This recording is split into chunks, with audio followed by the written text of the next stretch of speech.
I haven't played a Call of Duty game in like 10 years, so let's bitch about this one.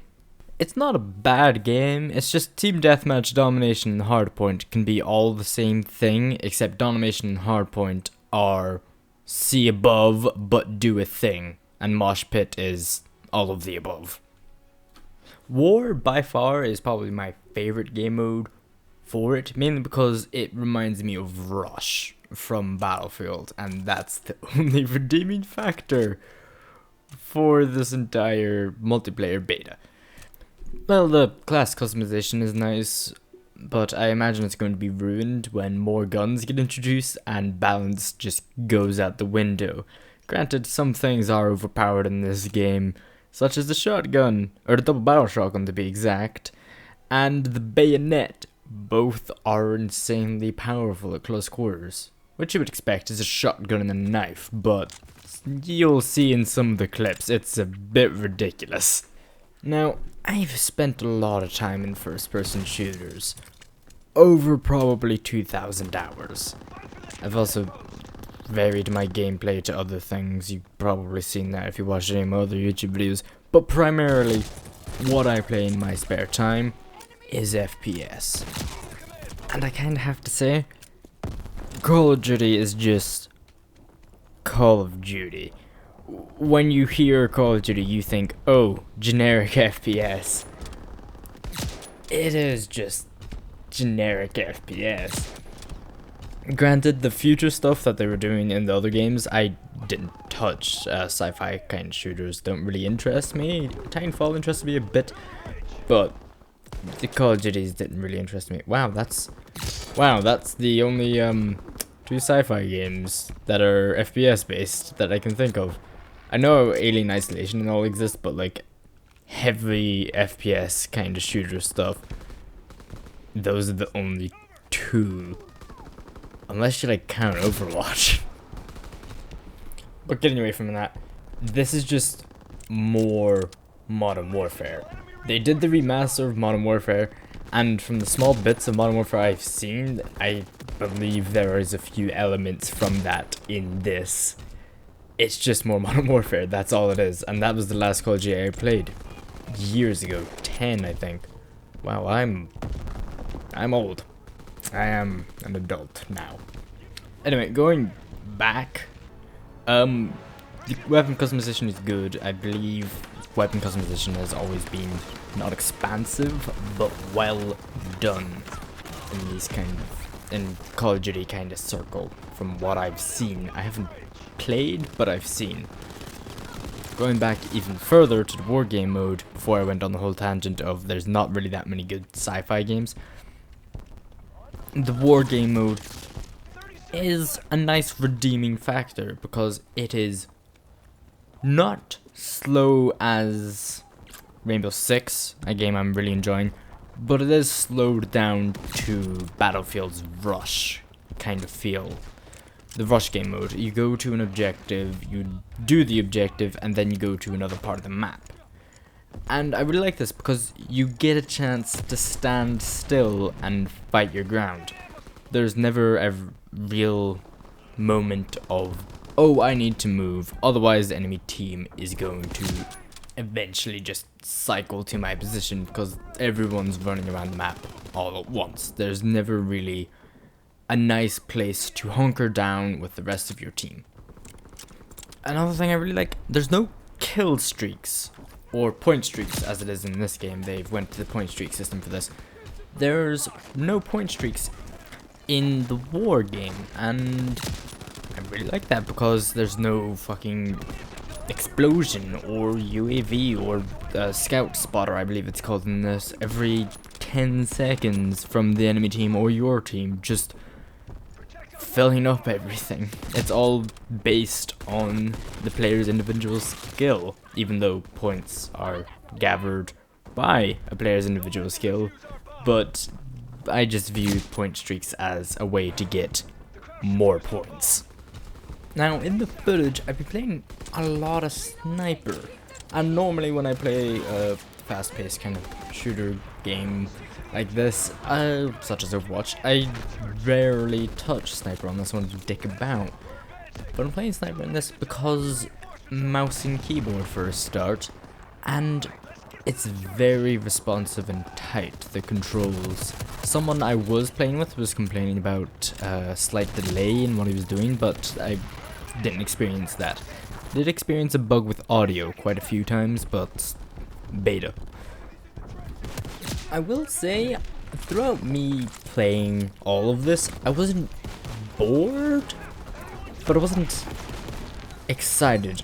It's not like I'm the last man alive and it's the first round of Rainbow Six Siege. It's not that kind of adrenaline kind of stuff. Even though it's the first round in Rainbow Six Siege and there's no problems, you still feel terrified. And that never really happened in this. Maybe it's because the infinite respawns and stuff like that, and you don't really pay attention to the score, you're more paying attention to how you're doing. It never really feels like you're playing as a team in this, and it never really got me to that point. It kept me at the point of, oh, I'm entertained. And the guns, they feel very satisfying. The gun you unlocked for the infantry, I believe it was called, the single shot gun that would two-shot pretty much anyone. Very satisfying to use. 8 shots, but still very fun to use. The sniper was very fun to use. The double barrel shotgun was very fun to use. These guns also felt, if they were the only guns in the game, and I didn't play extensively of the heavy weapon guy that had the light machine gun, if they were the only guns in the game, it would still be a pretty decent game because they were very fun to use and they were bounced around each other somewhat. The single shot rifle was good for long to mid range, the shotgun was good for close up, the sniper was good for those that take the extra second to not just fire somewhere at them.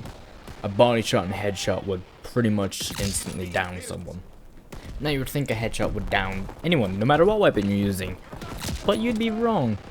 Headshots aren't always a one-hit kill, and I noticed that especially using the rifle I was talking about that would two-tap someone. And it was rather surprising that that one-hit shot headshot someone. But it didn't really annoy me that it didn't do that, because I still got quick kills with it. And like I said, I didn't play much with the light machine guns, I didn't play much with the submachine guns. They really just didn't interest me. I liked the rifles and I liked the shotguns. They were fun to use. Except the pump. The pump shotgun was disappointing. It didn't feel as meaty as it should have been compared to the double barrel. Now this is a Call of Duty game where SMGs rule everything. And I played one round of team deathmatch with every class that you're given at the beginning. You know, just below where you select all the classes, it would give you a selection of the Mountaineer, the Infantry, the Paratrooper. It would give you a selection of all that. I played one team deathmatch with all of those, and I just didn't seem to be getting kills with SMG. The light machine gun, of course, you weren't getting kills with that. It's a Call of Duty game. People running about the place. But I imagine that would be good in war mode. War mode, the light machine gun would be very good for holding down positions. Or I would be saying that if there wasn't mounted machine guns pretty much at every point, but at least you get to select where you put your mounted machine gun. There is a nice feature that it was strange when I found it. I found it first with the sniper class, or with the sniper rifles, and then I found it later with the light machine guns. When you pick up another person's weapon, if it's not from your class, you can't use the special ability from it.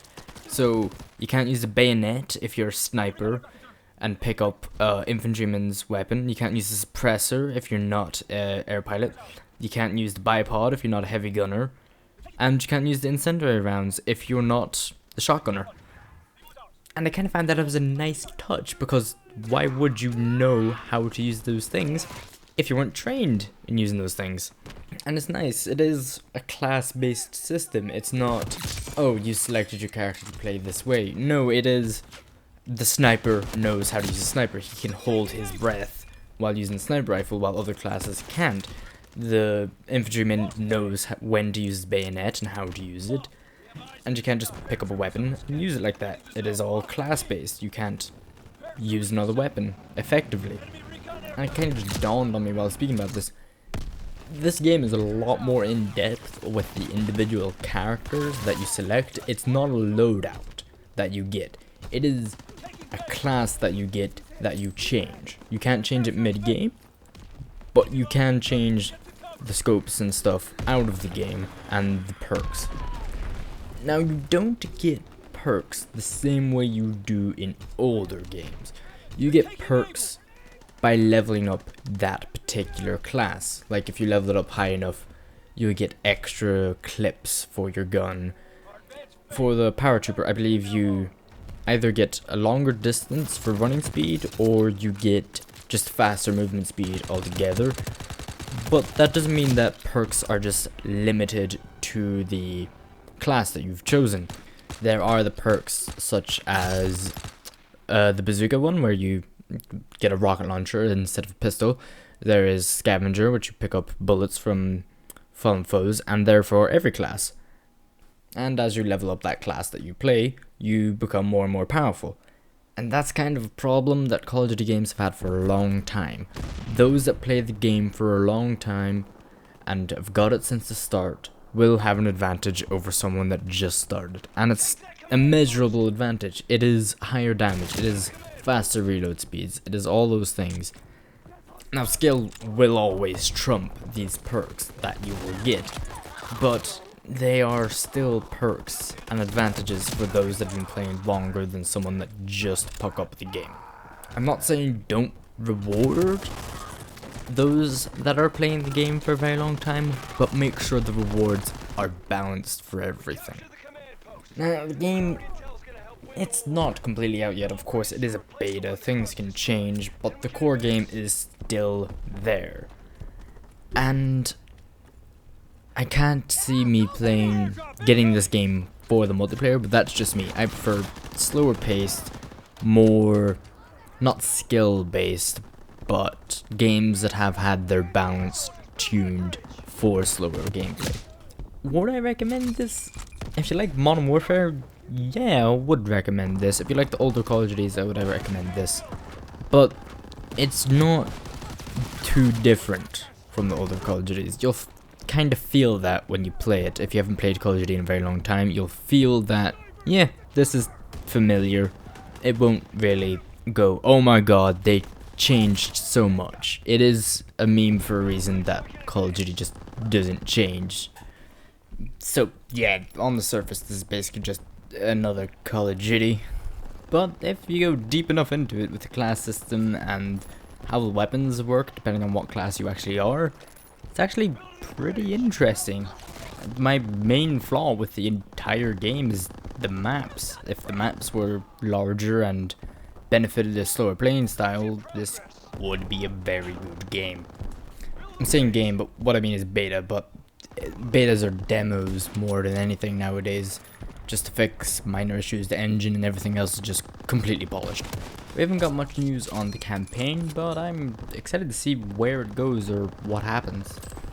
So yeah, the beta was good, and if you're wondering why I mainly play the beta to review a game before it's even out, I am a cheap bastard, and yeah, this is the closest thing to a review copy anyone like me is gonna get.